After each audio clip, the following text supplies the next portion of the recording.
était avec lui. Mais il y a quelque chose qui me dérange. Pasteur Jonathan. Jacob arrive dans la maison de son oncle Laban. Et là-bas, il prend des femmes. Rachel et Léa. Et au moment où Jacob épouse les filles de son oncle, son oncle était devenu son beau-père. Cela veut dire, oublie d'abord l'image que Laban était l'oncle de Jacob. Je veux que tu prends là-bas l'image de beau-père.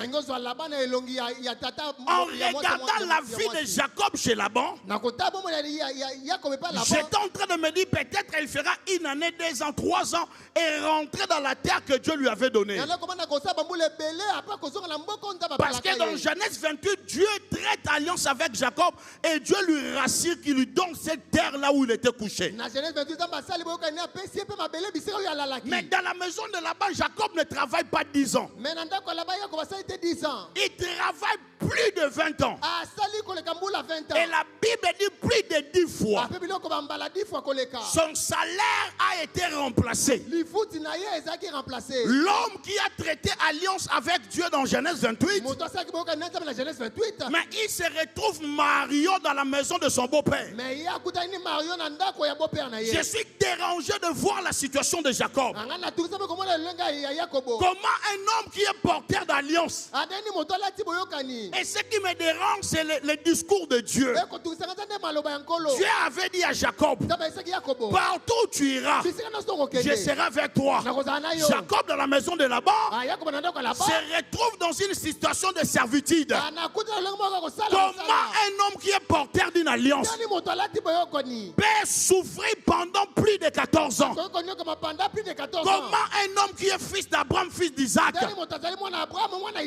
Et ce qui est encore bizarre, il n'a pas seulement eu de femmes, mais il a commencé à mettre au monde dans la maison de son beau-père.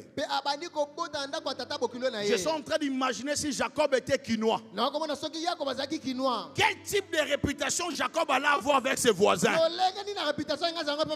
Et la deuxième position, les brebis qu'il a, c'est le troupeau de son beau-père.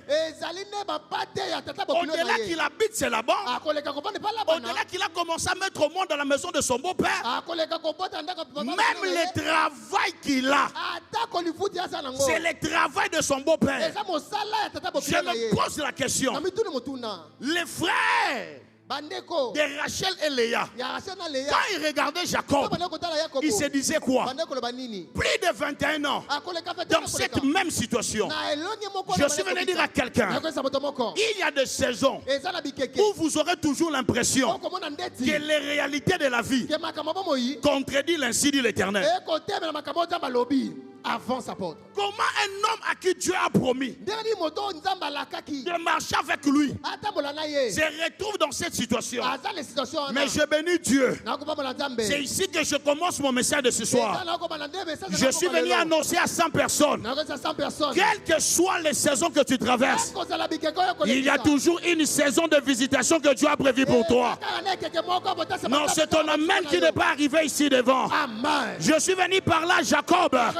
Il y a une saison où Dieu se souviendra de sa parole. La Bible dit, Genèse 30, le verset 25, lorsque Rachel mit au monde Joseph, lorsque Rachel mit au monde Joseph, Jacob dit à Laban, laisse-moi partir. C'est que je comprends la servitude de Jacob. Ce n'est pas à cause de Dieu, c'est parce que Joseph n'était pas encore venu dans sa maison.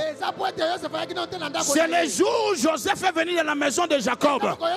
C'est ce jour-là que Jacob se souvient, il y a une terre que Dieu m'avait promis. Je suis venu dire à quelqu'un, il y a des hommes, il y a des saisons que j'appelle Joseph. Le jour où tu rencontres cette personne, c'est ce jour-là que le temps de Dieu commence dans ta vie. Je suis venu dire à quelqu'un, la réponse de Dieu aux prières des hommes s'appelle un homme. Avance apôtre. C'est le jour où Rachel met au monde. C'est ce jour-là que Jacob comprend. Je ne fais quoi dans cette maison? Il dit à Laban, laisse-moi sortir.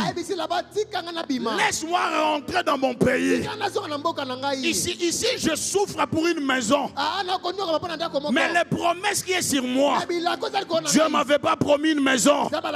Il m'avait dit la terre où tu dors. Je suis venu dire à quelqu'un, ta situation ne changera pas la grandeur des promesses qui est sur toi. Si tu me donnes le meilleur de tes amens, je commence à prophétiser sur toi. Voici la première prophétie de ce soir. Je déclare après cette soirée, tu entres dans la saison de Joseph. Je dis que tu entres dans la saison de Joseph. La saison où tu sortiras dans la maison de Laban. Parce qu'il y a une terre que Dieu t'a promis. Qui me donne un main très fort. Amen. Mais je suis choqué.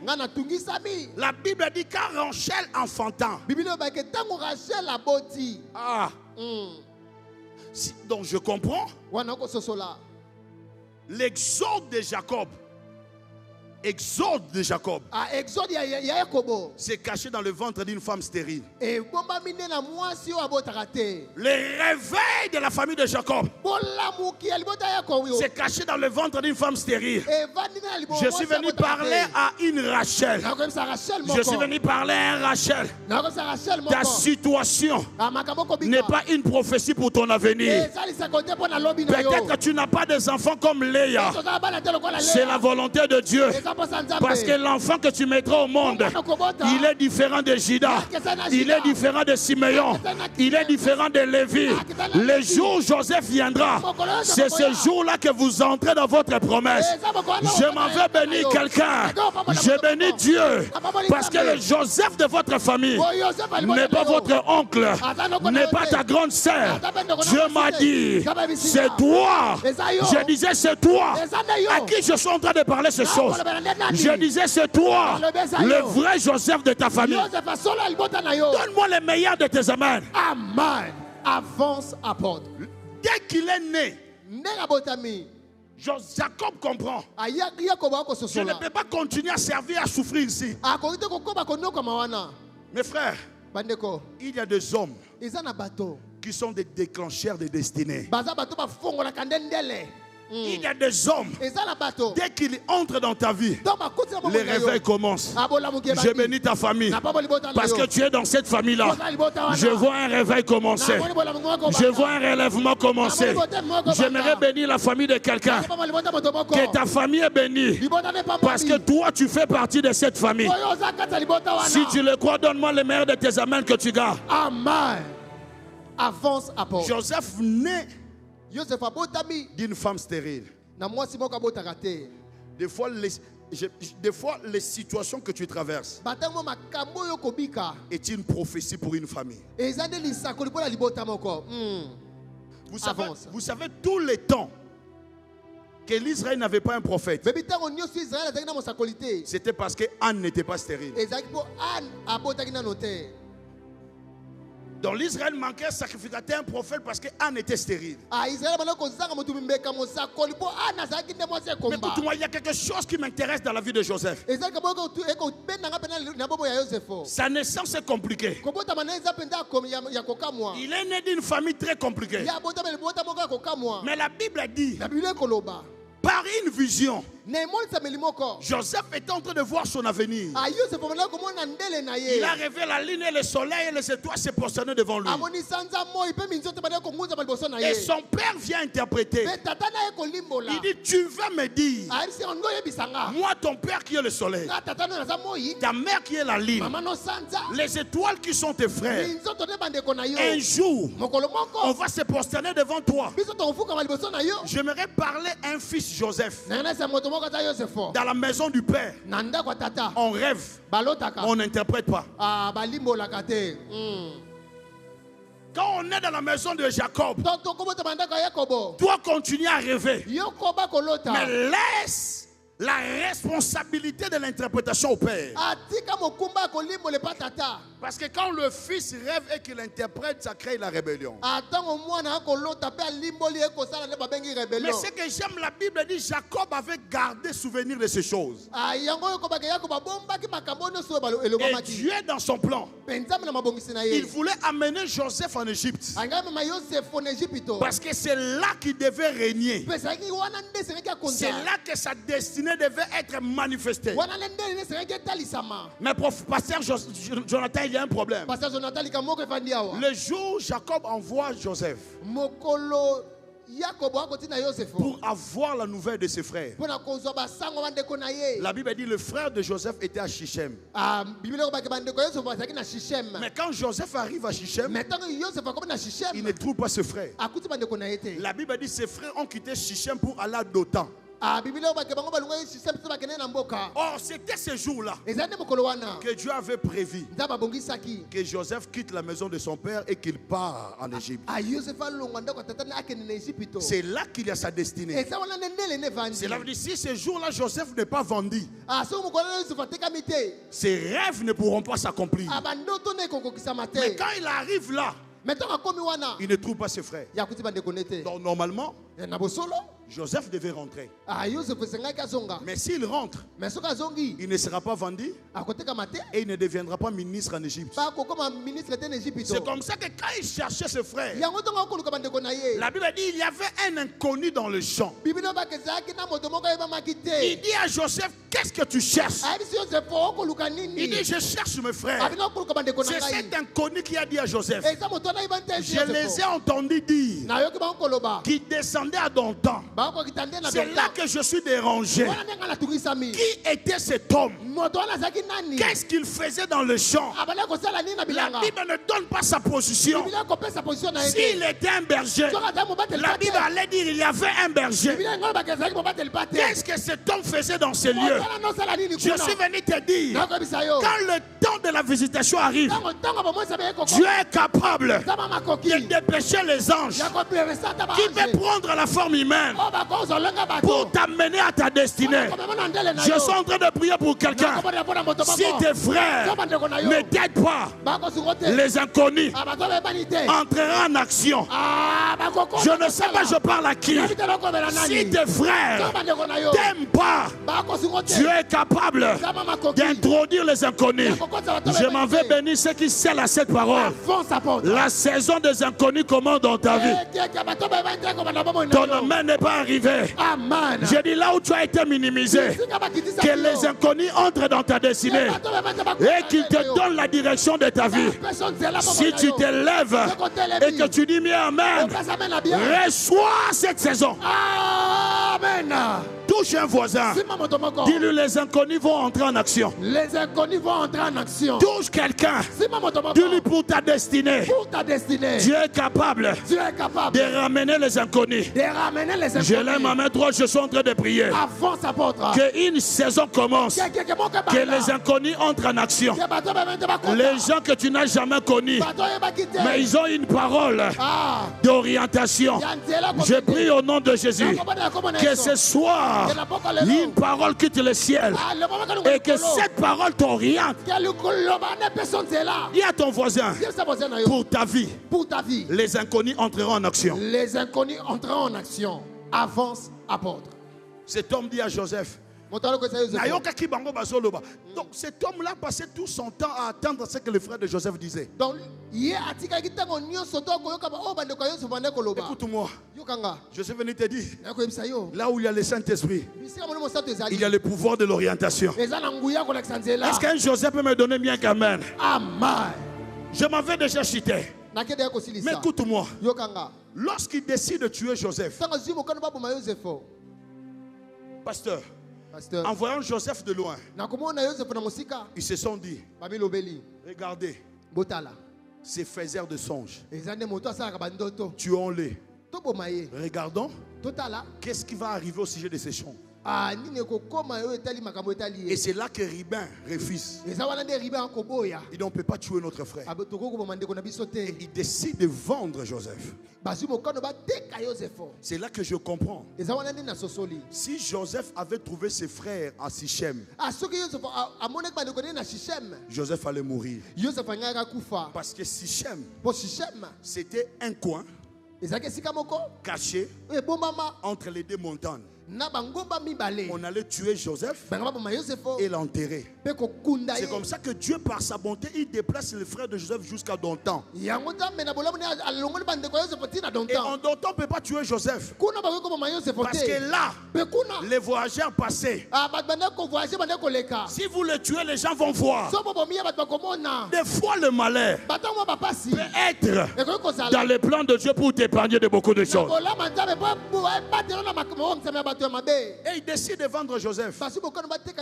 Et l'erreur qu'ils ont fait, la Bible dit qu'ils ont tué un bouc. Et ils ont mis le sang dans la tunique de Joseph.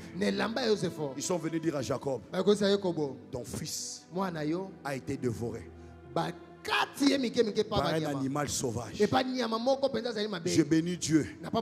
C'est comme ça que quand tu regardes la vie de Joseph, tout ce qu'il a connu en Égypte, il ne pouvait pas mourir deux fois.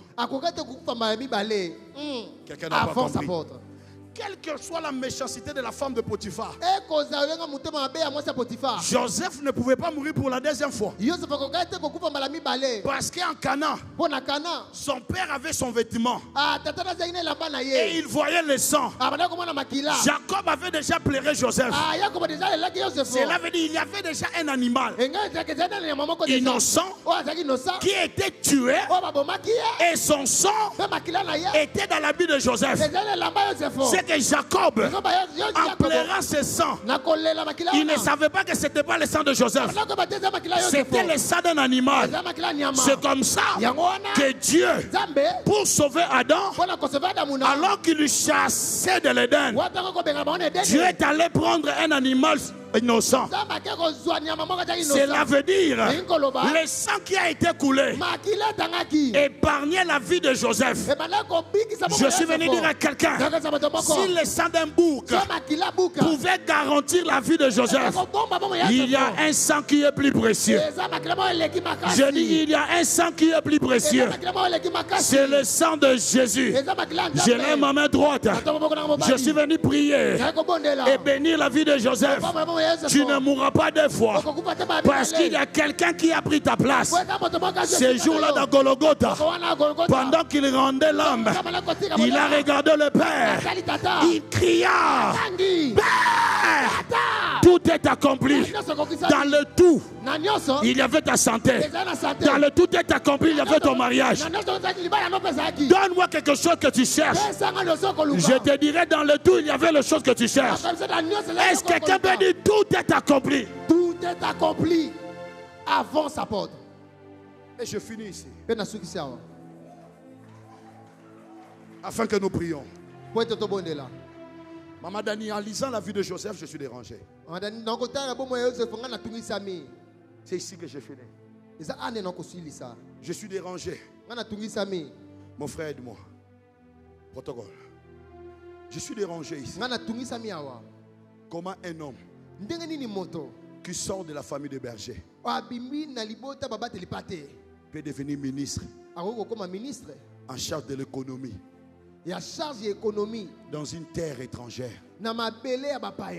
Mes frères et sœurs, permettez-moi de descendre parce qu'on va prier et je vais céder ce micro. Comment vous expliquer? Abraham fit berger. Isaac était berger. Jacob aussi berger. Tous les grands frères de Joseph étaient des bergers. Mais comment un homme qui sort de la famille des bergers peut devenir ministre en charge de l'économie?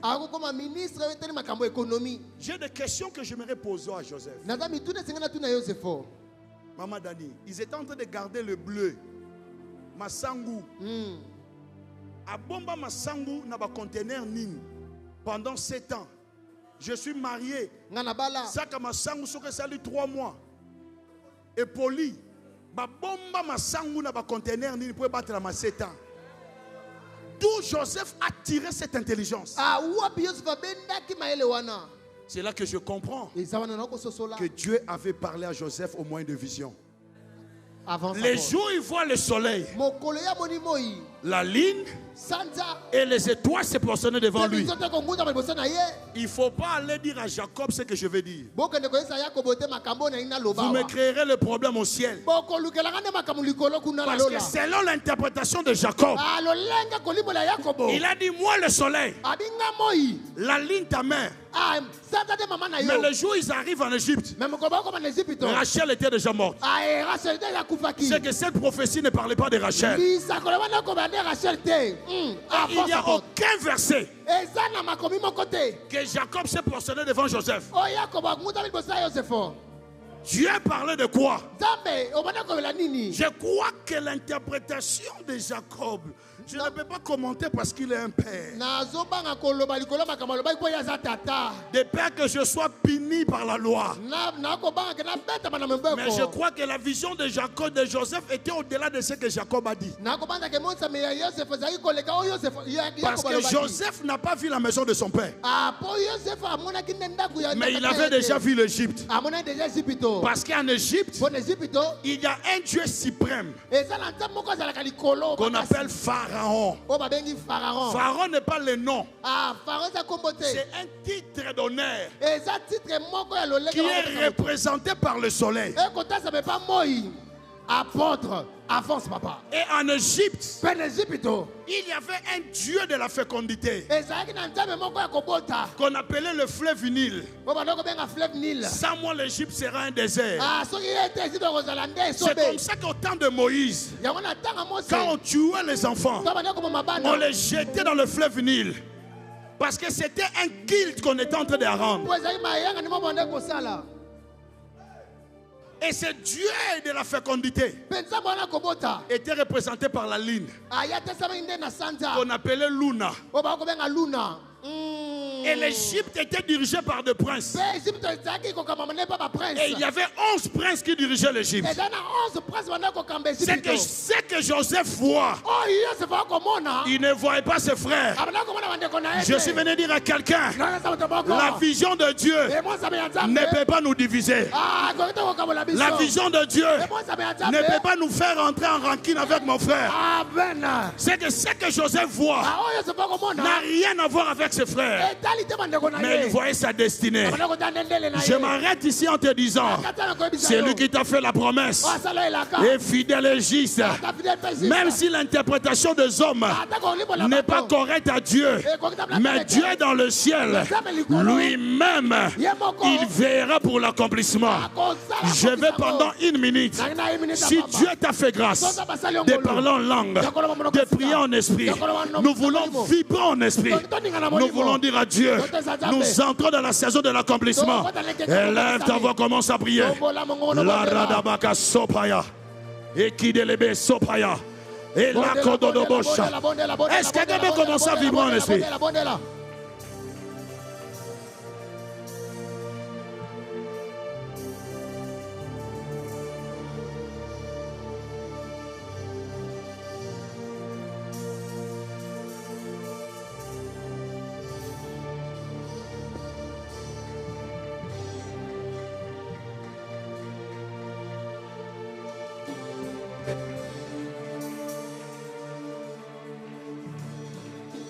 Est-ce que tu peux prier Dieu ce soir? Est-ce que quelqu'un peut lever sa voix et prier Dieu ce soir? Est-ce qu'on peut parler en esprit ce soir? Est-ce qu'une voix peut... Est-ce que la voix de quelqu'un peut monter ce soir? Est-ce qu'une voix peut monter ce soir?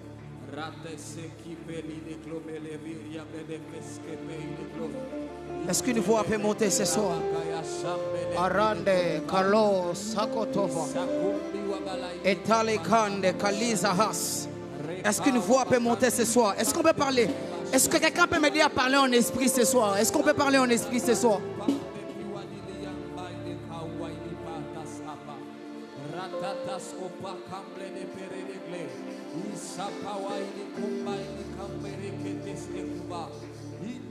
Tu fais bien de le faire. Est-ce que tu peux le faire? Est-ce que tu peux le faire? Akande wareka sadeva elekari kasunte levakaya.